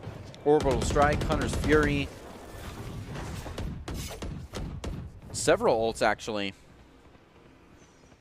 are a good time to pull when you see everyone at once. It's going to rotate slowly over to B. The Vipers already have one person watching over it. Jaguar turns away at the wrong moment there. I don't know what he was looking at. Maybe he wasn't worried about that fall off from the Spectre. I mean, look, he only lost like 29 in shield. Wall going up has been critical to a lot of these attacks here. It's why Viper is such a must-pick. Absolutely dividing up those big spaces is important. Kinetic going to wait for that burst to go off. He never really does. Milky's takes one before going down. 4 defenders still on the field and just picking him away. An easy take for the Vipers. A 5-1 now. Here. Now this credit storm really is going to become a huge problem. We do see or heard there, Tour de Force is going to be brought out for the Lynx, so it's going to have to try to bail them out here before they go to a full eco round. In fact, they have just enough here. You can see the Vandals, the Phantoms, and the Tour de Force allows them technically for a full buy here. But it's just enough. If Vipers win this, then they've got a round or 2 in other kind of free wins that they can pick up. I love those ult full buys, which are always good as long as you don't have a any suppression out there. Yeah. So this could be looking at an off next round.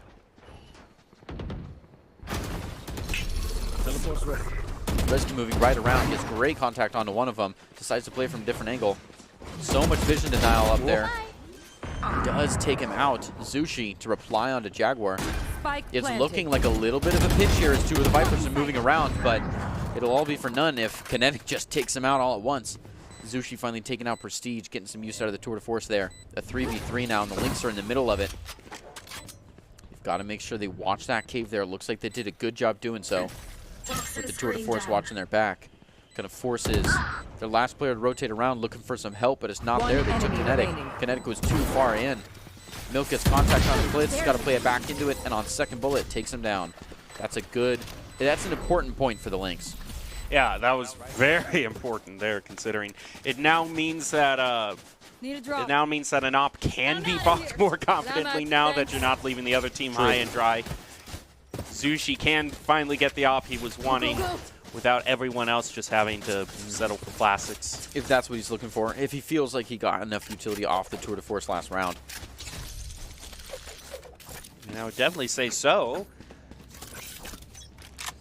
Looks like the Lynx were comfortable in that A push and want to do it again. He the does Vipers, go for it. He's good to see. Maybe Prestige can pull off just a huge upset before that op is even used. So much is going over A. It is just sliced and diced in terms of the sidelines. People are just walking all over each other.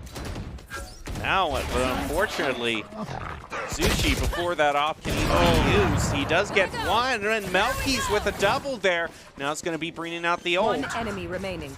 Yep, you've got to know that you're in a good position before you pull that dog out. Wow, killed. Replies to Milky's running amok very quickly. Milk just holding down the site well. A little bit of Tour de Force fire to keep people at bay. Zushi. Sorry, that's the off. And there it goes. Milk taking out kills. Gives the Lynx their 3rd point. I'm sure they'll be pushing onto A again. Yeah, ever since the op has been brought into the equation, the Lynx are performing a lot better here.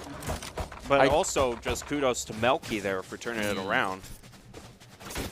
It looked for sure here like the Vipers were going to win that. They were going 4-3, but 5-3, excuse me. But then all of a sudden that double from Melky's and the one op shot from Zushi, all of a sudden the Lynx are in the lead. Milky's coming a little bit slow with the spike there. They almost left it in the caves. Looks like they're taking a little bit onto mid, and sure enough, the Vipers read this as another A push, considering that any noise in A after 2 wins in the A hallways. It would be real helpful to get another one. But instead, they decide to put the wall up onto B long, calling out for a little bit of rotation from the Vipers. They're considering a deep flank while still holding one in a convenient position on A, and leaving one in the back, number 5. So I like the Vipers' hold on the situation. You can see they've kind of got the Lynx corralled into a space. Here. The Lynx looking to fight back, do scare Prestige off the point. They've dropped their spike a ways away, though. Taking care of Kinetic is important, too, so now they can do that. They can leave the spike there, leave their backs open, focus on getting into the B point here. That wall has fallen. It was up for a while, and they didn't really use it. New wall goes up.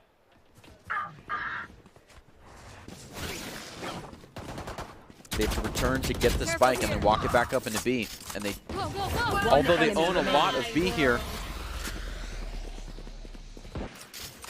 Oh, there's one left. Wow. Briskin actually takes one down. Does give away his position though and has to move up Brisk with the headhunter. Gets a little bit too much contact and Milk takes him down for his 3rd kill and a 4th point. Lynx are really walking back up. Yeah, a real nice recovery for them. Need a drop. Overall, in terms of purchases, I do see an op be brought out for the Vipers now. So now we will finally kind of have parity in terms of both of the snipers being able to go up against each other. So that makes it all the more crucial around for the Vipers to not lose here after they've spent that many credits. Lynx postured again well into A. Able to avoid a good little search there. Viper's still confident in their A hold. A little bit of play in the tube, necessary as always. And there goes that op battle. An op on the floor. Spike down. Jaguar A. taking his 2 and sending out the bird to see so much. Guild's deciding to pop the ult right at the pinch point there. They do actually wedge then an ult in between the spike and the offenders. Great utility there. The Lynx with only 2 left are looking at a real rough start here. May even just play off these last 45 seconds. 8-4 would still be very nice for the Vipers. Yep, sure enough, nice and slow. Yeah, I mean, once you have control of that spike, it's hard. 30 seconds left. Lynx still trying to just get to the backside here. Milk thinks he might have a chance to at least get some kills, but 30 seconds, and, that's and a speed Zushi run. isn't even thinking about it. He's like, I want to keep what I have. True. Milk does take 2 down. Ridiculous, bringing it to a 2-2. But he just still doesn't have the time to pick it up. And it'd be nice if Zushi was on site to assist that, but it's not quite there. Decides to come rolling in at the last second here with his op, and he loses it. Beyond tragic. Another op battle on wrong. I mean, the more important thing is that the op is going to be dropped. Mm-hmm. Yeah, and the Vipers with this much I would ahead. have not thought at all that Zushi would have recontested there. No, it seemed like not. he was just going clear off to be, I've got an op in my hands, I'm not going to risk that. And at that point, you shouldn't have risked it. I think it's all or none. But Kinetic was making so many waves over on that side. Now Kinetic. Or Milk, yeah. In we go. That works. Now Rezkin. Looks like he's probably gonna be. Oh no, he doesn't. He's just gonna be relying on his headhunter here. You want to play? Ooh. Let's play. Not quite there. Does get the TP out. Milk providing lots of pressure onto that tube. And the owl drones pass each other. Because everyone knows where everyone is now. Got a snake bite there, just trying to predict where they are. Gonna watch the flanks. Because it looks like Lynx are thinking of rotating back over toward mid now. A good call to rotate out to B even, considering the Viper's positioning here.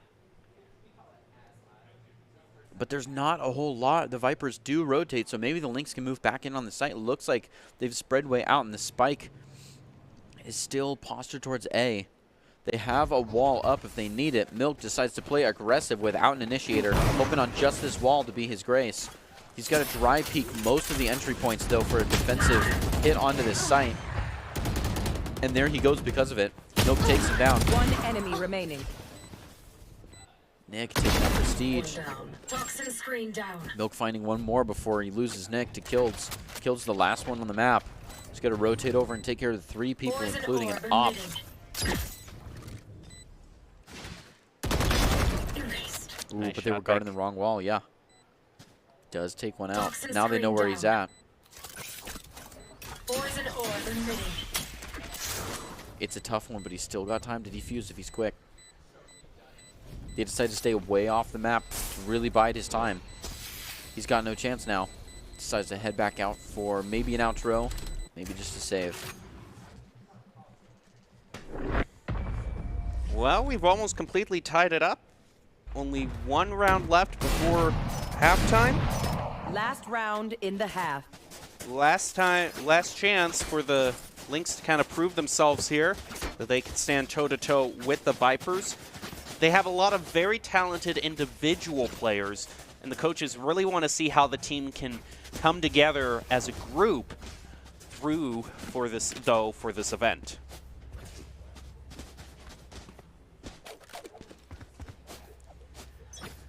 So we'll just see. It's all that thing, you know, we have some players like we saw for the Scorpions, you know, players that are used to playing with each other, but then there are other teams that are like a lot of really high-ranked players, but they haven't played a lot together.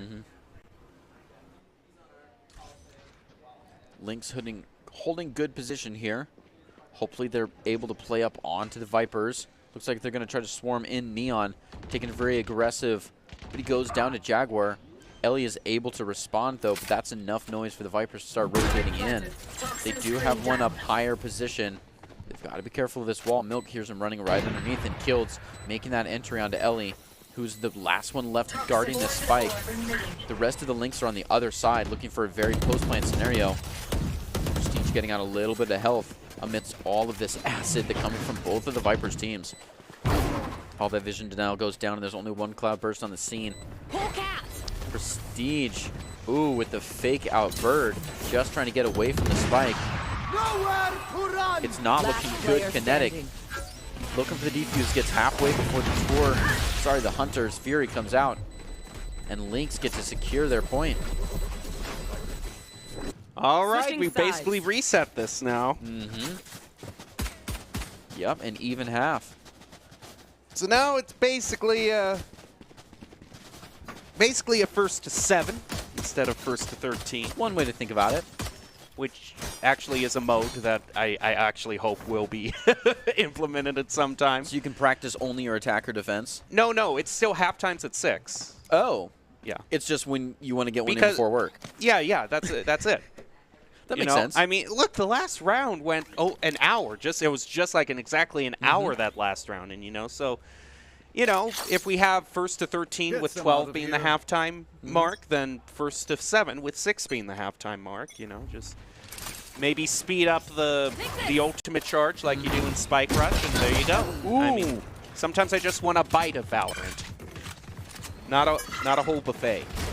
Milky's gets aggressive with the shorty and doesn't very pay off. In fact, kind of creates a vacuum as they know that one of the defenders stationed on that site goes absolutely Spike down, so planted. the Vipers start pushing right up into it. A little bit on low health. Zushi takes one. A cheeky pick from the back. Looking to play up one more. Rizkin knows it's there and catches him. Oh. Those headhunter plays are just so good. A good molly there, kind of forcing them to either walk through or stand back. Catches 2 of the attacking side in the cave. Now, you've got all this space. All the Vipers are caved up. There's only one person you got to deal with. They can't quite get the defuse, though. Zushi takes out Kinetic. Prestige looking to just make some more noise, keep people off the spike now. Already into the double beat, and I don't think they made the half. That's another round. And the Vipers take their 7th point, or their first point in the half. They won the last 2 pistol rounds as well. So they can drive themselves up to 8-6 if history repeats itself. If history repeats itself, we might end up with double overtime. Well, here. let's not say that. As a lot of historians, actually, when you ask them about the phrase, does history repeat itself? Yeah, it doesn't repeat itself, but it does rhyme. So hopefully we see that instead of another 6-6. Milk, hoping that Neon has some shields to spare. Oh, another aggressive defense. Milky said this time I'm going to have somebody else with the shorty to help. I'm out of here. And see if it works out. He gets stunned and gets concussed and then goes down. But it's a huge bait and switch, and he takes the collateral that might be worth it. A little bit aggressive on the on after and goes down. A 2v2 might be worth it for an attack that now is looking at an empty site to cruise right on in for. Teleport's ready. 3 people behind him, and they don't know that. Zushi, Nick moving on smooth to try to catch him off guard here. Do let a little bit of entry utility. Lets their location go live. So Kills is able to take out Zushi. Now again, the Vipers and the Lynx just kind of get all over each other. The positioning is very loose. 1 enemy remaining. He's able to take Last Redskin down. player standing. Screen down. 1 man on either team left. and Jaguar's the one that comes out That's on an top. aggressive Recognition is purchase, nice. the Vandal, and Indeed. It comes pays in off. clutch for Yeah. him there. Yeah, that'll get you some grief if you do it in solo queue, doing a Vandal on round 2. Yeah, from your own team. He's throwing. Throwing. Everyone hit forfeit. The round 7 FF. It's an 8-6 now.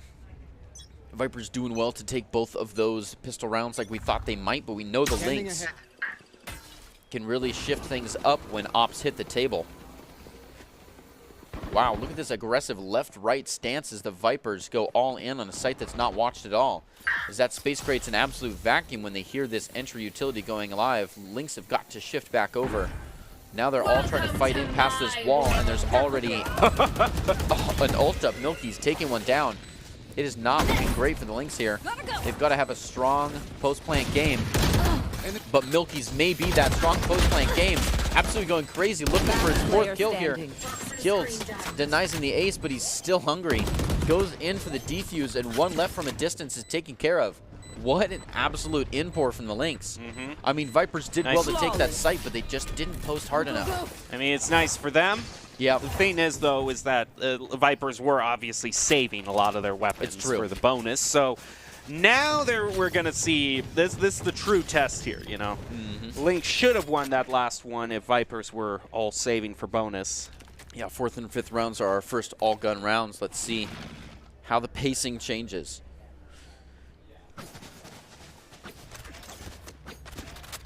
Or I can see pretty standard buys from everybody. Vandals, Phantoms. Vipers looking to spearhead right through the center. Revealing area. And it's Oh, almost. I thought that was going to get at least 1 or 2. almost a well-timed info grab there. Looks like they're going to spice right in on the side here. Lynx getting a little bit greedy with their hold. One's going to come back out of cave here. Milk, maybe a good timing, maybe a compromising position. We'll see. Kills takes one before going down to Zushi. Zushi goes down to Kinetic. The trades are just so back and forth as the Vipers and Lynx are okay 1 playing all enemy over remaining. each other.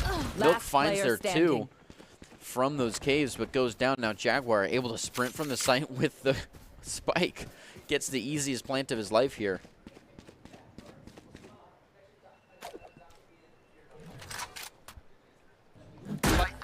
Spike is planted. The good news for the Vipers here is he's got this Hunter's Fury, so he can just play it very safe on the post plant. Indeed he can. And that's what he's going to do. Ooh, though he hears a little bit of an audio cue and might chase up after it. It's better to take the guns and get the Hunter's Fury for later.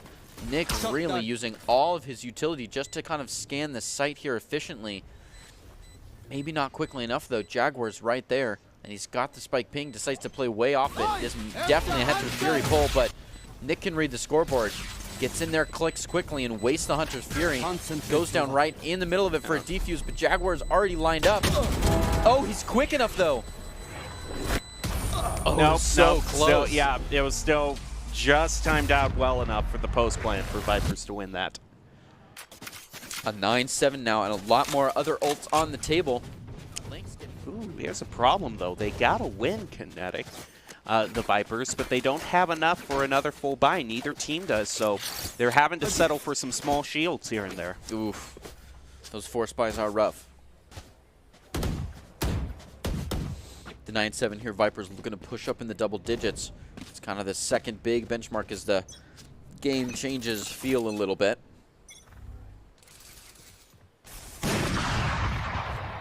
Although still room for an op, someone. Yeah. Ooh, that dog is a rough one for Milk. Was in a great position, but goes down fast to Kinetic. Zushi doesn't want to let anyone know he's got the op. He'd rather give up his position and take care of the line with a classic, but now they're absolutely hounding him as they own site, and he's the last one to chase out. They sure do. They've got him all the way back to CT, and Kinetic able to take out Ellie, really holding the space excellently. So Kills takes one more, and that last person, Zushi, they chased off site earlier, is the only one left to re-enter. He's going to do it from the top, but there's already one waiting for him. Got a good bait and switch setup with Kinetic if possible. And there it is. Didn't even need it. Kinetic takes his 4th kill for the round on Zushi, putting Vipers And they can to pick up digits. Zushi's op as well. Ooh, they can. That's a rough one. So now the RGB light show has reason to celebrate. Lynx pulling out the tour de force. Got some other ultimates on the table. Also a Marshall bought by Nick, which would be the first time I think we've seen some sniping from him. Yeah. But the others are having to settle for frenzies here, so they're going to save up so that they can buy for the next round and not make them have 12. Ooh, wow. That frenzy and slow time almost not deserved. Ellie takes one, followed up by Milky's, who quickly goes down. Nick and Ellie fine, and then traded. Wow, what a gun fest. It's like everybody just decides to dry peek all at once. Yeah, I mean, even though they're frenzies, I mean, you still don't want to be dry peeking here. And it's a thrifty and quick goodness. round from the Lynx. Absolutely ridiculous. 10-8 now with a push from the Lynx trying to prevent the Vipers getting into this final standoff position.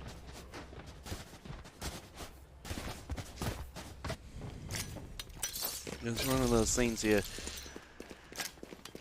I just think they probably got a little bit too confident in having such a gun advantage that last round there and probably just pushed through that choke much more recklessly than they should have. You want to play? Let's play. Toxins going up. Well, maybe this tour de force can kind of change the state of play here. Although Mel, my goodness, is such a threat. Look at this. Unbelievable. Okay, just an ace like it was nothing. I mean, the Vipers were showing that they were full committing a little bit too quickly onto the site here, so I was expecting all the Lynx to move in quick enough to each get a bite of the action, but Milk just wanted every piece of it. Really just stares right down the line and takes them on one at a time. Yeah, that actually, if you look in the chat there, that just got a nice from Reskin, the opposing team. It was just so clean and well done that even the other team has to commend you. Gotta give it to him. Get out of my way. Lynx has had their G Fuel and they're ready to go. It's up to a 10-9. They're pushing back strong. Kinetic doesn't want to give it up, though he does give up a bit of his location to get that peek. Nick now sending the Owl Drone out from a comfortable position. Does see and even tag Kinetic. We've already got the ult down in the choke point. I mean, someone needs to shut down Melk right now. Prestige finally sends him home. It's not a good idea to tap at the front of B from the Vipers. There's already 2 people in that pit. Going to start sending him out. They've already owned the spite here. Already owned the site there at A. Looking for an easy plant. There it goes. Only 2 more from the Lynx. Forced to come in through mid. Jaguar right in their place. Takes one down and even moves right onto the second, but he has to go in for the reload. Oh my Ellie goodness. takes him out narrowly. There we go. Toxins going up. Good wall. Moves in a little bit quick, but it does go up. Sees one, able to move off of this flash. They're already confident in this and have started backing up. Still pushing in for some kind of defuse. Maybe just 1 or 2 more kills. Sends the wall down. Ooh. Rezkin doing excellent at just wasting time. And that's another good round. Oh, from afar with the classic is going to be the final one. Beautifully played. Yeah, Rezkin was playing dirty there. Knew the win con. Just peeks a little bit, shoots once or twice. Not even at him. Just wasting time. Well, even though it's still been pretty competitive, now we get to the crucial round where Lynx can set it up, head to 12 points, claim this round. Yeah, this is a little rough. Lynx do have to take 4 in a row if they want to avoid any kind of overtime.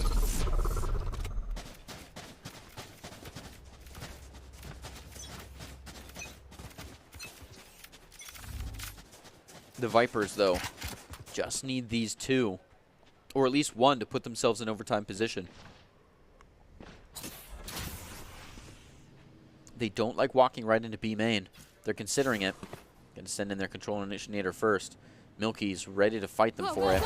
Decides to threaten jumping right in. Not quite the aggression. Ooh. All that utility coming in at once, and they decide to just trust it. They jump right in before the utility really sets and end up going a few down. Kilds gets in for an easy plant, and they've already set the Vipers pit up. The Vipers really want to keep this. If they can push all in on this round, they're in a great position. Standing ahead. Then they've got 2 or 3 easy rounds to find 1 more point. Nick sends the Owl right in. Gets a little bit of information, is able to tag one for some time, decides to play in after it. He knows where the spike is at, but they catch him from the side. There's only 1 man left. Oh, there you go.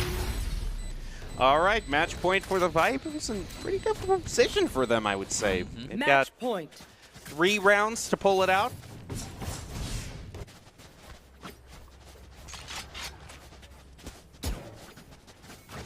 One of those rounds you would... Well, the Lynx are going to have to... Definitely have to save up for full buys here. No, actually. Nick is going to be stuck on that Marshall instead. And Ellie is forced to buy half shields instead of full shields, as well as Zushi, so cracks in the armor of the Lynx and an opportunity for the Vipers. Can the Vipers claim victory? They've got a great position here to catch the side.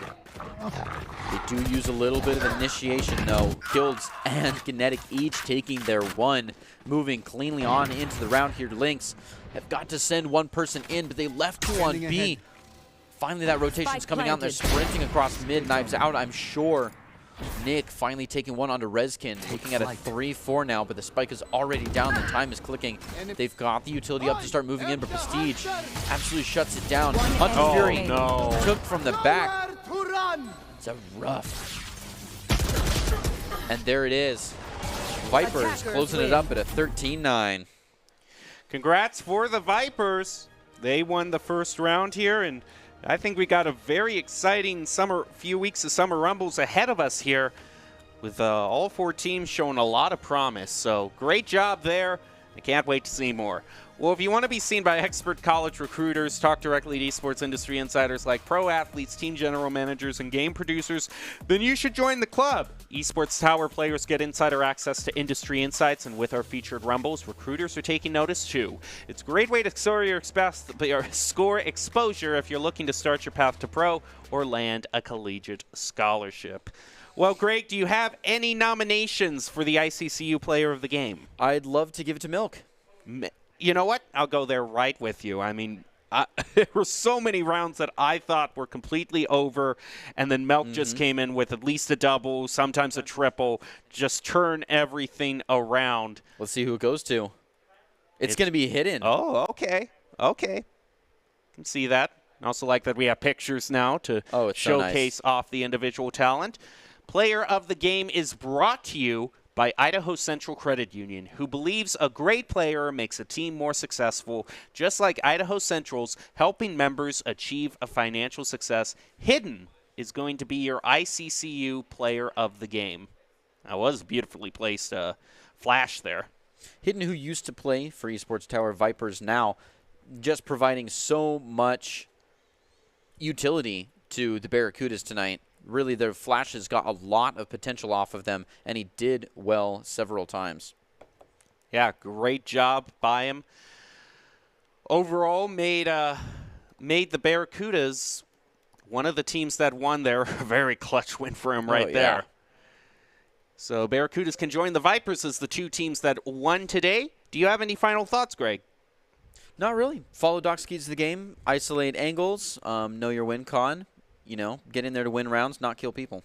Well, what a great way to kick off our Esports Tower Summer Invitational with both games featuring some fantastic plays from both teams. The teams will have the next few weeks to get used to playing together and continue on in the round-robin stages, so make sure you join us Monday at 6 p.m. Eastern Standard Time for Round 2 of the Esports Tower Valorant Summer Series. We'll close out to you with the top 5 plays of the game, brought to you by the Idaho Army National Guard, who invites you to take your impressive critical thinking skills into real time.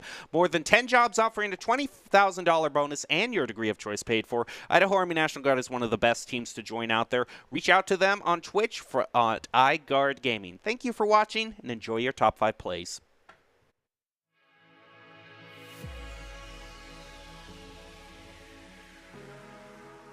Atlas now putting it down. He's seen, but he's too far away. He takes one through the wall. Atlas is seen again. His flash is going to be absolutely ignored with a good 180E with the dash ready. Decides to push in, takes one, looking to double it up. He has the defense in back, though, so he can play a nice bait and switch and then move in for an easy defuse. Hoping that Neon has some shields to spare. Oh, another aggressive defense. Milky said this time I'm going to have somebody else with the shorty to help. And see if it works out. He gets stunned and gets concussed and then goes down. But it's a huge bait and switch, and he takes the collateral that might be worth it. Shift back over. Now they're all trying to fight in past this wall, and there's already an ult up. Milky's taking one down. It is not looking great for the Lynx here. They've got to have a strong post-lane game. But Milky's may be that strong post-lane game. Absolutely going crazy, looking for his 4th kill here. Killed. Have one person back in that pretty well. Delete. Making the first move in with the dog. Ooh, kind of turns us back to the dog using the Cloudburst to front. It works well for a little bit, but then he goes down to Tracker. Arctic backs it up, and then Tracker goes down to Hidden, and the trades are coming out. It is a quick game so far. Ooh, Atlas plays close and dirty. And Atlas early than they should have. You want to play? Let's play. Toxins going up. Well, maybe the Tour de Force can kind of change the state of play here. Although Mel, my goodness, such a threat. Look at this. Unbelievable. Okay, just an ace like it.